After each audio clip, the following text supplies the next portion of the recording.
पाकिस्तान से दिल्ली आया था 60 किलो आरडीएक्स, लाल किला उड़ाने की थी साजिश, डॉक्टर के भेष में निकला मौलवी।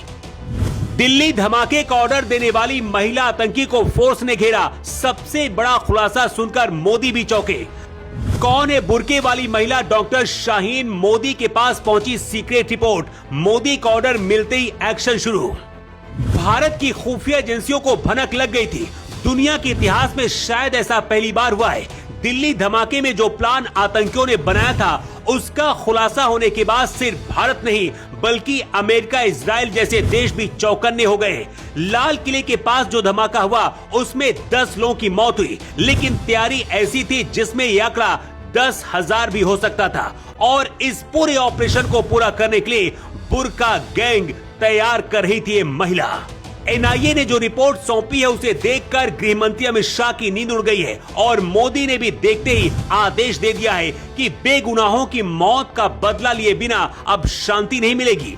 एनआईए की टीम ने जब मेडिकल कॉलेजों और अस्पतालों में छापे मारे तो सामने आया कि कुछ डॉक्टर्स और पूर्व मौलवी मिलकर एक स्लीपर सेल नेटवर्क चला रहे थे। डॉक्टर के लॉकर से मिली AK-47 और कश्मीर कनेक्शन ने जांच एजेंसियों की नींद उड़ा दी है। गृह मंत्री शाह के आदेश के बाद हर तह तक पहुंचने की कोशिश हो रही है और इसी बीच कश्मीर पुलिस और यूपी ATS ने लखनऊ से जिस डॉक्टर परवेज के घर रेड मारी है उसको लेकर बड़ा खुलासा हुआ है। डॉक्टर परवेज आतंकी मॉड्यूल में गिरफ्तार लखनऊ की डॉक्टर शाहीन शाहिदा का भाई है। डॉक्टर शाहीन शाहिदा को कश्मीर पुलिस ने फरीदाबाद से गिरफ्तार किया था और उसे श्रीनगर लेकर गई है। अभी तक हर किसी को लग रहा था कि महिला आतंकियों का मोहरा है, लेकिन इसके बारे में जो खुलासा हुआ है, खुफिया एजेंसियां भी हैरान है कि आखिर बुर्का वाली ये डॉक्टर इतनी ज्यादा खतरनाक कैसे हो सकती है। जांच में सामने आया है कि डॉक्टर शाहीन को भारत में जैश-ए-मोहम्मद की महिला संगठन जमात-ए-उल-मोमिनीन की कमान सौंपने का जिम्मा दिया गया था। लखनऊ में जिस डॉक्टर परवेज के घर रेड पड़ी वो डॉक्टर शाहीन का ही घर था। डॉक्टर परवेज और डॉक्टर शाहीन भाई बहन है। शाहीन लोक सेवा आयोग से चयनित होकर कानपुर के गणेश शंकर विद्यार्थी मेडिकल कॉलेज में असिस्टेंट प्रोफेसर बनी थी। इसके बाद 2013 में ये बिना किसी को बताए कॉलेज से गायब हो गई थी। डॉक्टर शाहीन को भारत के सबसे बड़े दुश्मन आतंकी मसूद अजहर की बहन ने महिला विंग की कमान सौंपी थी, जिसका काम था महिला आतंकियों को तैयार करना जो पढ़ी लिखी हों और डॉक्टर जैसे पेशे में रहकर उनके लिए काम करें। ऐसा भी दावा किया जा रहा है कि जितने भी डॉक्टर आतंकी अभी तक पकड़े गए हैं, गुजरात से कश्मीर और यूपी से हरियाणा तक सभी की ये सरगना थी।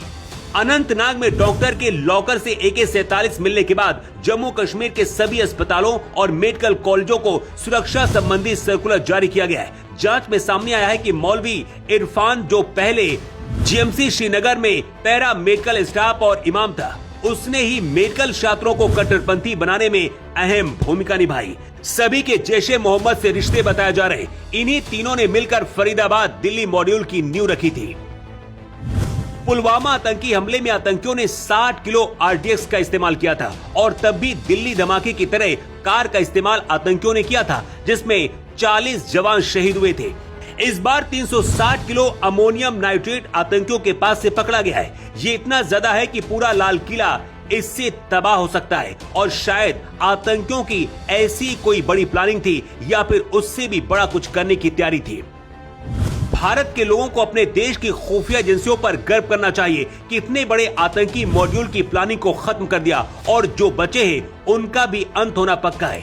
गृह मंत्री शाह लगातार अपडेट ले रहे और मोदी ने खुला छूट दी है, कोई भी बचना नहीं चाहिए। अगर जरूरत पड़ी तो पाकिस्तान से भी भारत के दुश्मनों को घसीट कर लाएंगे। शायद ऐसा पहली बार आतंकियों ने इस तरह का प्लान बनाया था जब पेशेवर आतंकियों की जगह जिहादी डॉक्टर का इस्तेमाल किया गया, जो सबसे ज्यादा खतरनाक है। और अमेरिका, इजराइल जैसे देश ने भी इसे खतरनाक बताया है। खुद को सेक्युलर बताने वाले, भारत में रहकर भारत के खिलाफ बोलने वाले भी अब शांत है। गांजा में आतंकियों को इंसाफ दिलाने के लिए भारत में रैलियां निकालने वाले क्या अब इन आतंकियों के लिए फांसी की सजा मांगने के लिए सड़कों में उतरेंगे? Bureau report.